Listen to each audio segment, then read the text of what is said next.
ధ్యానం తర్వాత జ్ఞానము, జ్ఞానం తర్వాత ధర్మము. చేతలోని న్యాయము న్యాయము చేతలోని న్యాయము. న్యాయం ఉండాలి నీ చేతల్లో. ఒక తప్పు చేస్తే శిక్షించాలి, అది న్యాయం. తప్పు చేసి వాడు శిక్ష పొందకపోతే అది అన్యాయం. మీరు ఇష్టం వచ్చినట్టు వ్యవహరిస్తే నేను తిట్టకపోతే అది అన్యాయం. ఒళ్ళు దగ్గర పెట్టుకుని ఉండాలి.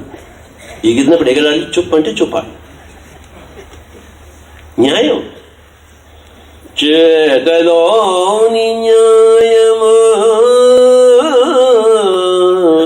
చేతలోని వినయము వినయము వినయము వినయము వినయము వినయము వినయము వినయము వినయము. చేతుల్లో వినయం ఉండాలి.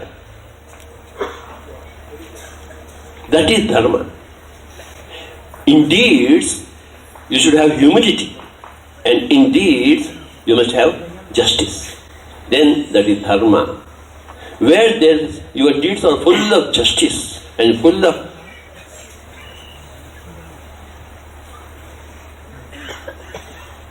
नम्रता, तब उसे हम धर्म कहते हैं. नम्रता चाहिए.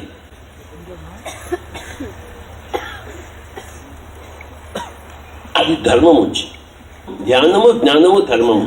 ధ్యానం లేకుండా జ్ఞానం రాదు, జ్ఞానం లేకుండా ధర్మం లేదు. అధర్మంలో జీవిస్తాడు. చేతల్లో వినయం లేకుండా జీవిస్తాడు. అహంకారంతో జీవిస్తాడు. పొగరబోతుతనంతో జీవిస్తాడు. అహంకారానికి విపరీత పదము వినయము. పొగరబోతుతనానికి విపరీత పదము, ఆపోజిట్ వర్డ్ ఈజ్ వినయం. యూ మస్ట్ హ్యావ్ विनय. तमीज से बात करें, तमीज से चाल चले, तमीज से व्यवहार करें सब लोगों से, सभी लोगों से. చిన్న పిల్లలతో కానీ, పెద్దవాళ్ళతో కానీ, పేదవాళ్ళతో కానీ, ధనికులతో కానీ, అందరితోనూ వినయముగా ఉండవాలి. అది ధర్మము. మనిషికి జ్ఞానం లేకపోతే వినయం రాదు, ధ్యానం లేకపోతే జ్ఞానం రాదు, చేతల్లో న్యాయం రాదు. నోడిలోని మనసులోని శూన్యము, దాని పేరు